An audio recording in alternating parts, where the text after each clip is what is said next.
Okay, so for this video, I want to show you guys how to make better transitions.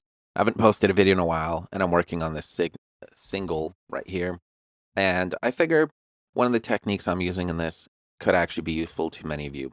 So, one common theme you'll see people do is when working on a track, they'll just, maybe they'll pull some effects from Splice, like what I did, in order to kind of smoothen out transitions between like the pre-chorus to the chorus to the bridge, to the outro, you name it. So here's just a little clip of what it sounds like with the effects, and I'll show you a better way to make transitions.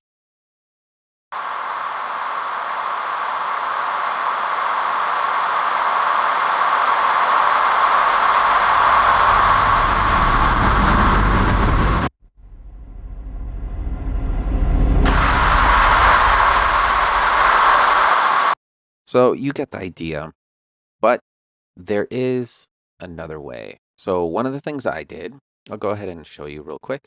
So right here, there is another transition.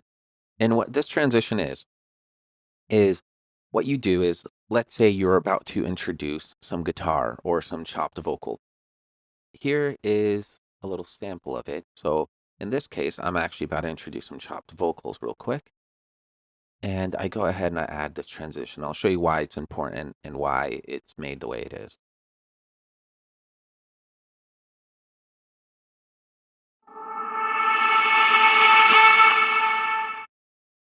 Okay. So essentially what's going on here is this is right before the drop. I'll go ahead and play the drop for you real quick. And what I'm trying to do is, okay, the chopped vocals are about to come in. How do I create a smooth transition for the chopped vocals so that it just everything's just blends together more harmoniously? What you can do is, let me go ahead and open the chopped vocals real quick. What you do, and I need to unfreeze this actually, is you take the first note of whatever is about to come in to play. And in this case, we'll go ahead and we'll isolate just the first note from the chopped vocal. And you click to insert a audio track. You make sure that it is routed to the original. So this one's 28 Arcando, sorry, 29 Arcando. Okay, so we just go in here, we route it, and you have it simply just record onto your new audio track. And make sure that your new audio track has a reverb on it. It just creates a nice tail, and then you can honestly just use any preset for the sake of this video. I'll set this dry wet down to like 90 just to preserve a little bit of the transients. And then, yeah, all we do now is record. I'll go ahead and put this here, click record. Hmm. Oh, okay. I see what I did wrong. Okay, we're supposed to solo this. What is going on here? That's really strange.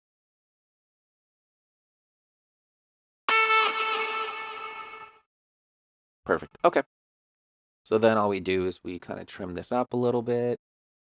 The tail over here, I mean, yeah, it's okay. Not a big deal. We can just leave that. And then you want to reverse this. And you can go ahead and just freeze the track. And you can flatten it if you want. Perfect. Okay. And now we can just simply put this right over here. And this is the first note that comes into play after the drop. So what it's essentially doing is it kind of gives you some ear candy of what's to come. And that way when the chop vocals actually do kick in, it's just this smooth flow right into it. So this is a little quiet. Let's increase this by probably even more, 7 decibels. Okay. And now if we play these side by side, and I'll go ahead and I'll elongate this chop vocal again. It just sounds so much smoother now.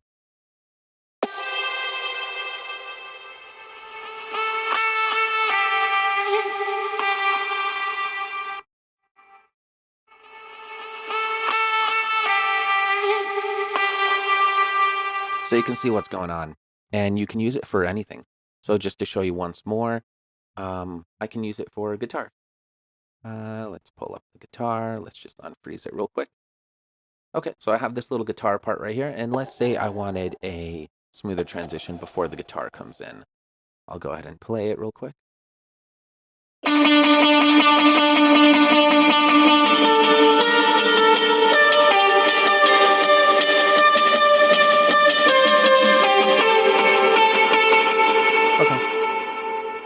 get the idea. We do the same thing all over again. Create an audio track. We have it routed to the original. And then we go ahead, we slap the reverb on, set this down to 90% again. And we just take the first note. Okay, let's see. Very first note right here. Perfect. Okay, same concept. Click record on here. And we just have to play. And it will capture it real quick.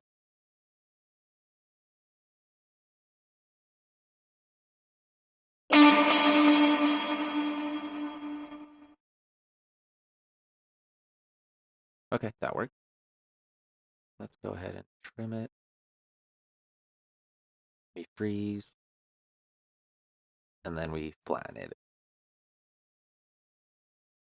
Shoot.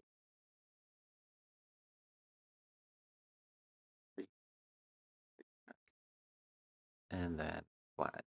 Perfect. Okay. And now we just reverse it. And same exact thing. Let's go ahead and trim it a little. Perfect. And this one looks a little thin, so we'll go ahead and we will increase the volume on it. Maybe even more, honestly. Probably even more. Go 25. Okay. Maybe that might be too loud, but we'll find out. And then we go back in here and set the guitar back to its normal length. And now we'll play them side by side. And we have a smooth transition.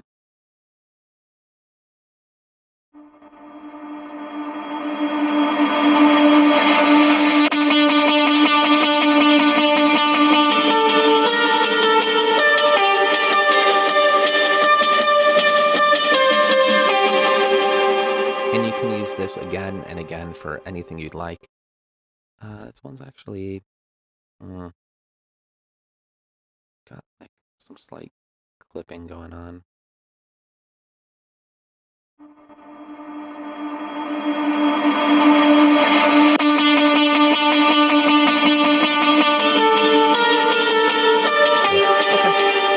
Yeah, just feel free to use this for literally any transition you'd like. And then you can also stack the effects on top of it. So I'm going to go ahead and remove this, and then I'll just kind of give you an idea of what this sounds like with the transitions that I created. Okay. Okay, so if we go right here real quick, I'll play this little clip. So these transitions right here.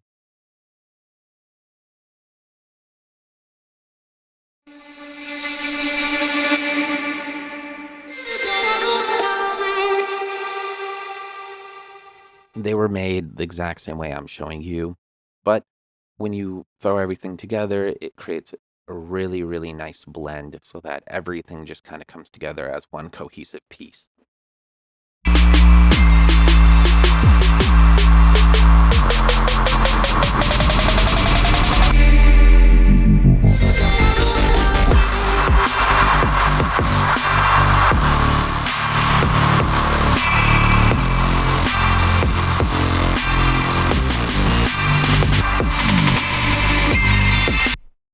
Yeah, and that should be it for today's video. Hopefully I'll have another one out shortly. I'm just trying to get this single wrapped up.